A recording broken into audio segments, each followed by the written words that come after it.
Bonjour les scorpions et bienvenue pour une petite guidance sentimentale pour le week-end du 9 et 10 avril.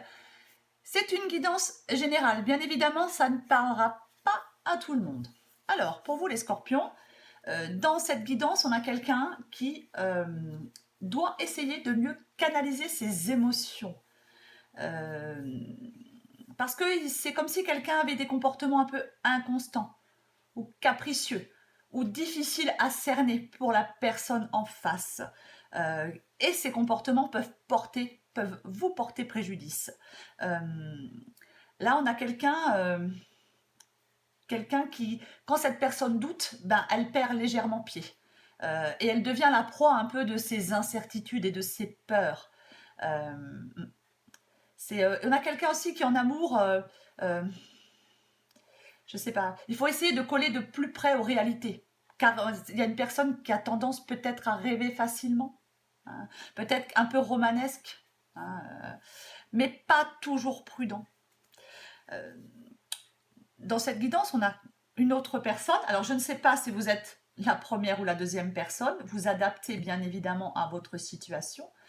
On a une autre personne qui est déstabilisée, qui est marquée par quelque chose, par sa vie amoureuse, par quelque chose qui s'est passé dans sa vie amoureuse. Je ne sais pas, une rupture, hein, quelque chose qui... Ouais, cette personne est vraiment restée déstabilisée.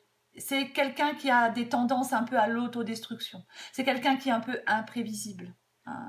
C'est quelqu'un qui n'a pas envie de contraintes. C'est quelqu'un qui ne s'engage pas facilement. C'est quelqu'un qu'il ne faut pas brusquer. Ce n'est pas quelqu'un qui est... l'équilibre n'est pas la première de ses qualités à cette personne. Et généralement, avec cette personne, on ne sait pas vraiment sur quel pied danser. Si c'est vous qui êtes dans cette relation, les scorpions, là, on a vraiment un couple qui est en quête de sérénité. Il en a vraiment besoin de cette sérénité pour s'épanouir. Il faut que dans cette relation, il faut qu'il y ait plus de confiance, peut-être plus de tendresse, peut-être une réelle compréhension mutuelle.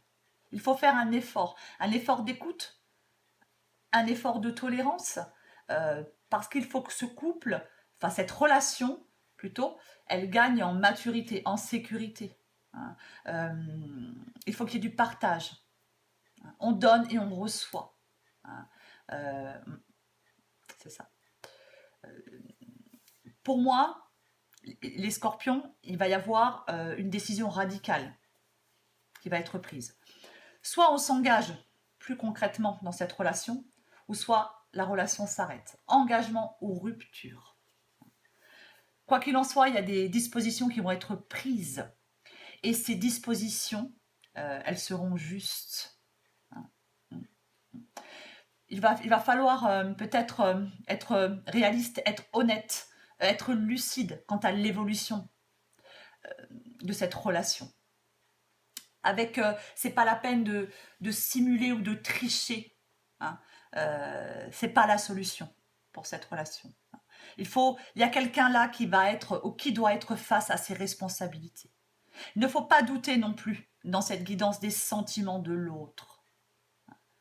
Il y a des circonstances qui nécessitent un réajustement ou peut-être un éloignement possible.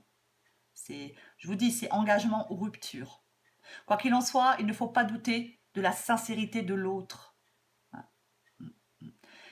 Si vous décidez de vous engager vraiment dans cette relation, il faudra que cette relation soit basée sur la confiance.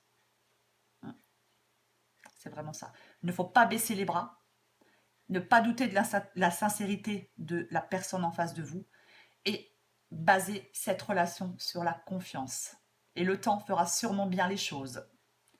Voilà les scorpions pour cette petite guidance sentimentale. Je vous dis à bientôt et je vous embrasse.